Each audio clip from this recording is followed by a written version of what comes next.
बताया आपको कि मेरे सर में दर्द है, लेकिन साथ में ये बताएगा कि मेरे पेट में भी गड़बड़ है, ठीक है। फिर बताएगा जी मेरी नींद भी डिस्टर्ब है, फिर बताएगा जी मुझे ठंडी हवा भी लगी है, फिर बताएगा जी मैं मतलब फिर मुझे गुस्सा भी बहुत आता है। ये 4-5 अलामत होगी, ये 4-5 चैप्टर्स में आपको दवाई अलामत सिम्टम मिल जाएंगे। सबसे पहले वो कहेगा कि मेरे पेट में खराबी है, तो एब्डोमिनल में जाके आप उसकी पेट की जहाँ भी रूब्रिक लिखी होगी वहाँ पे जाके आप उसे देख सकते हैं कि आया इसे पेन है, एंजाइटी है पेट में, या पेट में हवा का अखराज ज़्यादा है, कोई भी चीज़ है, वो वहाँ से आप अलामत देखते हुए वहाँ पे जो बड़ी अद्वियात होंगी वो अपने साइड पर लिख लेंगे। इसी तरह वो फिर आपको बताएगा जी मेरे सर में दर्द है, दर्द सर के दर्द में, कि आप हेडिक में चले जाएं, वहाँ पे पेन के चैप्टर में चले जाएं, फिर आपको वहाँ पे मिल जाएंगी पेन किस वक्त होती है, मॉर्निंग में, इवनिंग में, उसकी मोडालिटीज़ पे चले जाएंगे आप। वो आपने बड़ी अद्वियात जो 3 लफ्ज़ वाली अद्वियात होती हैं वो आपने एक साइड पे कागज़ पे लिख लेनी है। इसी तरह फिर आपने आ जाना उसके चैप्टर में सर्दी लगी है तो उसमें जलाटीज़ के चैप्टर में आपने आके वहाँ पे शिवरिंग का पॉइंट आपने देख लेना। तो ये सिम्टोमेटिकली इलाज, जब आप 4-5 दवाइयों की 4-5 रुपये की दवाइयाँ लेंगे, उसमें जो सबसे ज़्यादा नंबर वाली दवाइयाँ आती होंगी वो आप पेशेंट को दे दें। ये सीधा सीधा नुस्खा है। वरना आप लोग ढूंढते हैं सर दर्द की कौन सी दवाई दें, बेलाडोना दें, जैल्सिनम दें, ग्लूनाइन दें, कौन सी दें, उससे पेशेंट नहीं ठीक होते। 36 साल प्रैक्टिस में मैंने देखा है, पिछले 8-10 सालों से मैंने अपना स्विच चेंज किया है, तो अल्हम्दुलिल्लाह मुझे कामयाबियाँ और तरह की मिलनी शुरू हो गई। रूटीन की दवाइयाँ आप भले भी आपके जहन में हो कि ये जो सर दर्द की शिकायत लेके आया, हो सकता है वो एक सिम्टम दूर हो जाए उसकी, लेकिन उसका पेट दर्द तो वैसे का वैसे है, वो तो नहीं जाएगा। उसका गुस्सा जो है उसके अंदर वो तो नहीं जाएगा। उसका जो मतलब सर्दी लगने का उसके बार बार जो सर्दी लग रही है उसे, वो तो रफा नहीं होगी। यानी कि हम उसे शफा तो नहीं दे रहे, हम उसे रिलीफ दे रहे हैं। अगर उसे शफा की तरफ आपने लेके जाना है तो पूरे उसकी पिक्चर को आपको समझना पड़ेगा। सीधी सीधी बात है कि होम्योपैथी की कोई भी मेडिसिन ले लें आप, एकोनाइट से लेकर जंजीबर तक कोई भी मेडिसिन ले लें आप, हर दवा जो है वो एक सेहतमंद इंसान पर प्रूव की गई है। जब कोई दवा सेहतमंद जिस्म पर प्रूव की जाती है तो वो सारी की सारी अलामत जो है वो दर्ज की जाती हैं। अभी कि अगर आप देखें एकोनाइट को देख लें, तो एकोनाइट की जो सिस्टम है उसमें अचानक डर और खौफ है, अचानक डर और खौफ, ये एक अलामत है, अचानक डर और खौफ। इसके साथ आगे जब वो उसके अलामत डिवेल्प होती हैं उसके अंदर जाके पैथोलॉजिकली या फिजिकली चेंजेस उस पेशेंट में आती हैं, तो फिर किस तरह जाहिर होती हैं वो एक अलग बहस में चला जाता है बंदा।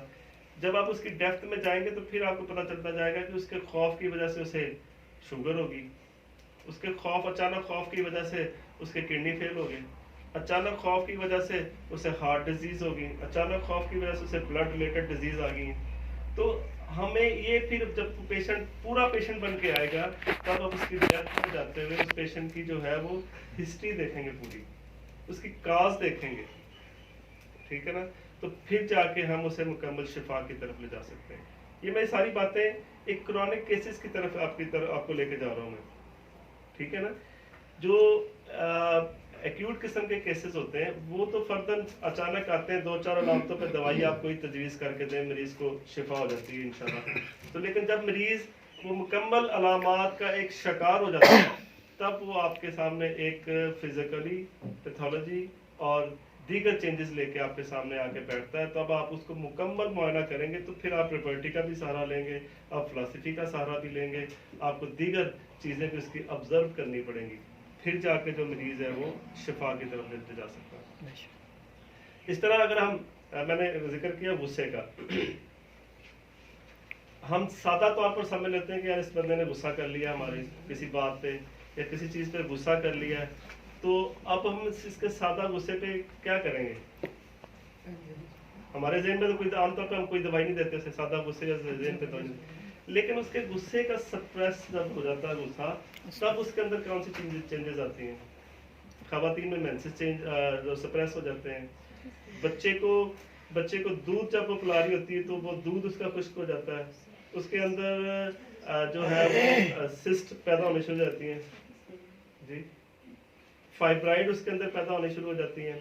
मर्दों में जो है इसी तरह चेंजेस आने से उसका रंग जो है ठीक है, अभी जरूरत नहीं। मर्दों में इसी तरह उसके बाल उड़ने शुरू हो जाते हैं, चेहरे की रौनक खत्म हो जाती है, रंग उसका बदल जाता है। इसके अलावा उसकी बोलने का, सोचने समझने का स्टाइल चेंज हो जाता है।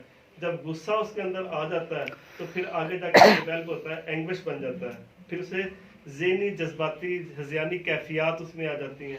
तो ये एक मर्ज की इब्तदाई शक्लें हैं।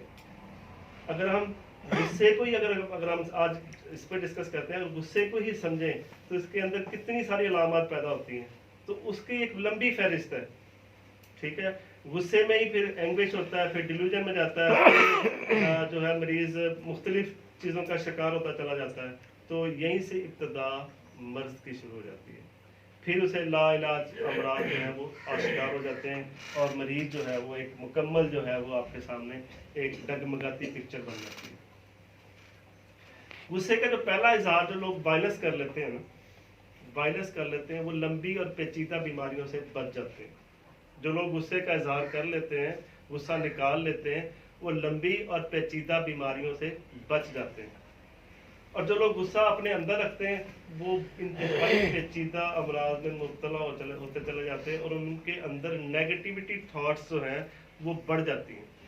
मिसाल के तौर पर, अभी किसी को आपने झिड़क दिया, अगर किसी जेन्युइन बात पे झिड़का है तो वो अगर आपको अपोलोजाइज कर लेते हैं आपके साथ, तो एक मामला वहीं पे ख़त्म हो जाता है। एक वो आपके झिड़कने के बावजूद आप फिर भी उसे तेवरियां दिखाते रहेंगे, तो वो अपने अंदर जो है वो गुस्से के जज्बात भड़काता जाएगा, जिससे क्या होगा, उसे उसकी भूख खत्म होगी, सोच की चेंज होगी, उसके अंदर फिर जो है वो नेगेटिव थॉट्स आनी शुरू हो जाएंगी उस पर्सनैलिटी के बारे में, उस चीज़ के बारे में। तो वहाँ से इब्तदा शुरू हो जाती है उसका बिगाड़। उसी दौरान उसकी नींद खत्म होगी, भूख खत्म होगी। हमने क्या करना, हमने भूख के लिए अल्फा देना शुरू कर देना। हमने क्या करना, उसे जनाब नींद के लिए स्लीपिंग पिल्स टाइप देनी शुरू, ग्लोरी गोली देनी शुरू कर देना।